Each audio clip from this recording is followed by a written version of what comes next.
आकाश दोनों प्रभु की आवाज सुनेंगे, संसार के सब प्राणी उसका ही नाम लेंगे, धरती आकाश दोनों।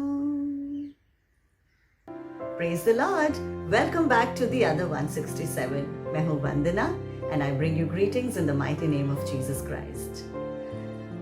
नीति वचन Proverbs के इस श्रृंखला में आप सबको एक बार फिर से वेलकम करती हूँ। आज मैं लेकर आई हूँ आपके लिए नीति वचन 22, Proverbs 22।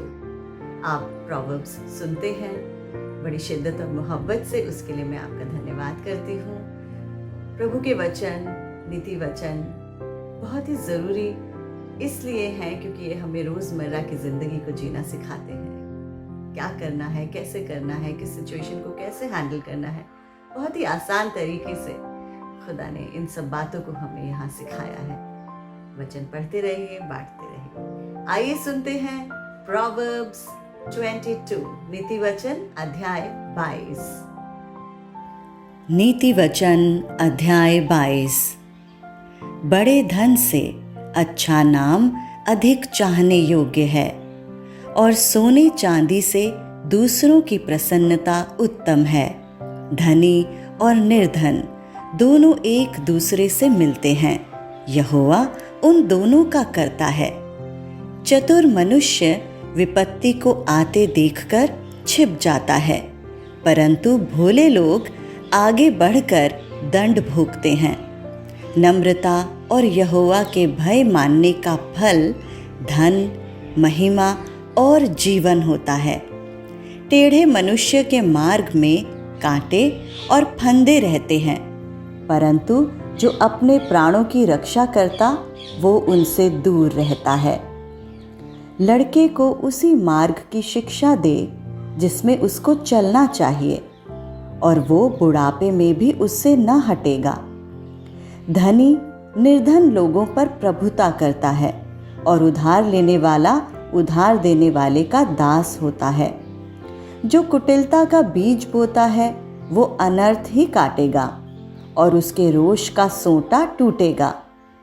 दया करने वाले पर आशीष फलती है, क्योंकि वो कंगाल को अपनी रोटी में से देता है। ठट्ठा करने वाले को निकाल दे, तब झगड़ा मिट जाएगा, और वाद विवाद और अपमान दोनों टूट जाएंगे। जो मन की शुद्धता से प्रीति रखता है और जिसके वचन मनोहर होते हैं, राजा उसका मित्र होता है। यहोवा ज्ञानी पर दृष्टि करके उसकी रक्षा करता है, परंतु विश्वासघाती की बातें उलट देता है। आलसी कहता है, बाहर तो सिंह होगा, मैं चौक के बीच घात किया जाऊंगा। पराई स्त्रियों का मुंह गहरा गड्ढा है, जिससे यहोवा क्रोधित होता वही उसमें गिरता है। लड़के के मन में मूढ़ता की गांठ बंधी रहती है, परंतु अनुशासन की छड़ी के द्वारा वो खोलकर उससे दूर की जाती है। जो अपने लाभ के निमित्त कंगाल पर अंधेर करता है और जो धनी को भेंट देता, वे दोनों केवल हानि ही उठाते हैं। कान लगाकर बुद्धिमानों के वचन सुन, और मेरे ज्ञान की बातों की ओर मन लगा। यदि तू उसको अपने मन में रखे और वे सब तेरे मुंह से निकला भी करें, तो ये मनभावनी बात होगी। मैंने आज इसीलिए ये बातें तुझको बताई हैं कि तेरा भरोसा यहोवा पर हो।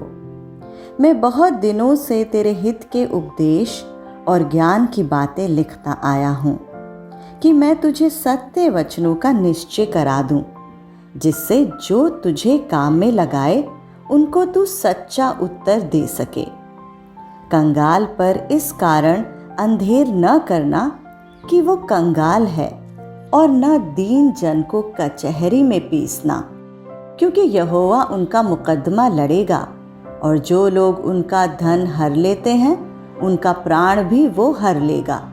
क्रोधी मनुष्य का मित्र न होना, और झट क्रोध करने वाले के संग न चलना। कहीं ऐसा न हो कि तू उसकी चाल सीखे और तेरा प्राण फंदे में फंस जाए। जो लोग हाथ पर हाथ मारते और ऋणियों के उत्तरदायी होते हैं, उनमें तू न होना। यदि भर देने के लिए तेरे पास कुछ न हो, तो वो क्यों तेरे नीचे से खाट खींच ले जाए?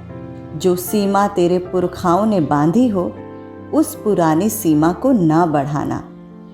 यदि तू ऐसा पुरुष देखे जो काम काज में निपुण हो, तो वो राजाओं के सम्मुख खड़ा होगा, छोटे लोगों के सम्मुख नहीं। परमेश्वर के पढ़े जाने और सुने जाने पर आशीष होवे। आमीन। Thank you so much for listening to proverbs 22। बहुत ही प्यारे वचन हैं, इनको सुनकर ग्रहण कीजिए और इसके अनुसार अपने जीवन को बिताने की कोशिश कीजिए।